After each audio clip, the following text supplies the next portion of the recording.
Second వీడియోకి రెడీగా ఉన్నారా? ఇప్పుడైతే మనం డిఫరెంట్ ఐస్ క్రీమ్స్ ట్రై చేయబోతున్నాం. 5 ఐస్ క్రీమ్స్ టేస్ట్ చేసి ఎలాగుందో చెప్తాం. ఇవన్నీ ఫస్ట్ టైం ట్రైయింగ్, చూద్దాం ఎలాగుందండి. టేస్ట్ చేసి చూద్దాం. ఇట్స్ గుడ్, చాలా బాగుంది. ఇంకో దానికి ట్రై చేద్దాం. చాలా బాగుంది, టేస్ట్ అయితే చాలా బాగుంది. ప్రైస్ కూడా చెప్తాను లాస్ట్లోనే, ఓకేనా?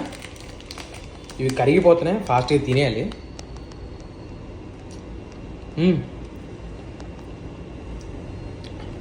ఇదైతే నా ఫేవరెట్ అయిపోయింది. ఇది చాలా బాగుంది. ఇది టేస్ట్ చేసినప్పుడు చాలా బాగా అనిపించింది. మరి ఇది ఎలాగ ఉండబోతున్నా, నా చాక్లెట్ కాబట్టి, ఇది డిఫరెంట్ చాక్లెట్ కాబట్టి ట్రై చేసి చూద్దాం ఎలా ఉందనేది.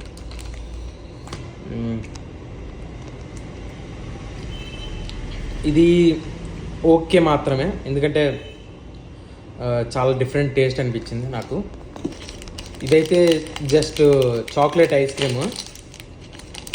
మీరు ఫస్ట్ హాఫ్లో చూసారు కదా ఎలాగుందో. ఇది మొత్తం పగిలిపోయింది, చూసారు కదా ఎలాగుందో. టేస్ట్ చూసుమా.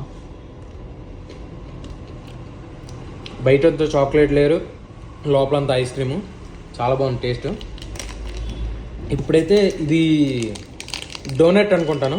డోనట్ చాక్లెటా, డోనట్ ఐస్ క్రీమా, ఎలా పిల్లాలో తెలియట్లేదు. 3 విధాలుగా పిలుచుకోలేతే.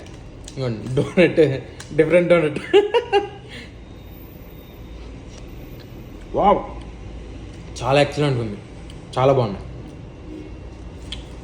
దీని ప్రైస్ వచ్చేసి 10 రూపీస్ మాత్రమే. దీని ప్రైస్ వచ్చేసి 20 రూపీస్, చాలా వర్త్, బాగుంది. దీని ప్రైస్ వచ్చేసి 30 రూపీస్.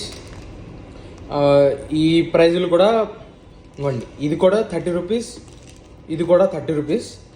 నా పేజీని మాత్రం ఫాలో అయిపోవడం మాత్రం మర్చిపోద్దు. లైక్, షేర్, సబ్స్క్రైబ్, ఓకేనా? నెక్స్ట్ వీడియోలో కలుద్దాం. అంటున్నాను బాయ్. ఇవన్నీ టేస్ట్ చేసాను, చాలా బాగున్నాయి. మీరు వెళ్ళి టేస్ట్ చేసింది, ఓకేనా?